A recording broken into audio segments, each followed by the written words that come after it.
Tonight, your first look at the second lawsuit filed against General Sessions Court Clerk Tami Sawyer by one of her employees. Clerk Tami Sawyer was suspended from her job last Wednesday after being indicted for theft, fraud, and money laundering. Action News 5's Joyce Peterson is live with details on this new lawsuit. Joyce. Yeah, Andrew and Joy, Jeffrey Walker, the former chief administrative officer in the General Sessions Court, filed a lawsuit against his boss, Clerk Sawyer, last November. Well, now we have a copy of the second lawsuit filed by his executive assistant, Kiona Brown. She filed that in April of this year. Both say that Clerk Sawyer violated Tennessee's whistleblower protection law when she retaliated against them after they reported her alleged abuse of the company credit card.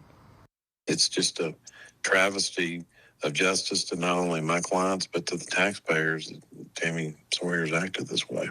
Attorney Ralph Gibson represents Jeffrey Walker, the former chief administrative officer in General Sessions Court, and Walker's administrative assistant, Kiona Bean, the whistleblowers who blew the lid on Clerk Tami Sawyer's alleged embezzlement scheme, fraudulently using the county credit card to spend nearly $45,000 on food, alcohol, Uber Eats, Instacart, Memphis Tigers games, and fundraisers. Their complaints to the Shelby County attorney led to the Shelby County attorney referring it to the U.S. Attorney's Office, and the U.S. Attorney did interview my clients. I believe that my client's information is what led to her indictment. There were no laws broken. Sawyer, indicted for theft, fraud, and money laundering, faces 20 years in prison if found guilty, though criminal defense attorney Claiborne Ferguson says it's unlikely she'll serve that much time. But typically, people who are charged with this crime under these circumstances and in Shelby County are only looking at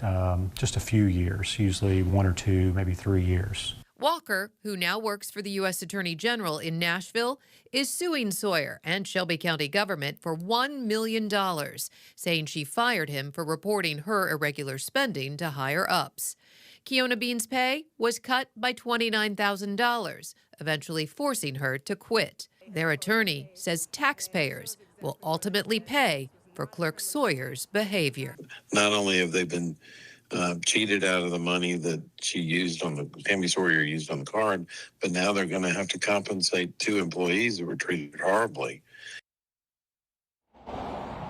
And Attorney Gibson says that he thinks Sawyer's attorney will likely ask Chancery Court to hold off on the wrongful termination lawsuits until they've had a chance to handle the federal indictment. And last week, Clerk Sawyer pled not guilty to those charges. Reporting live in Midtown Memphis tonight, Joyce Peterson, Action News 5.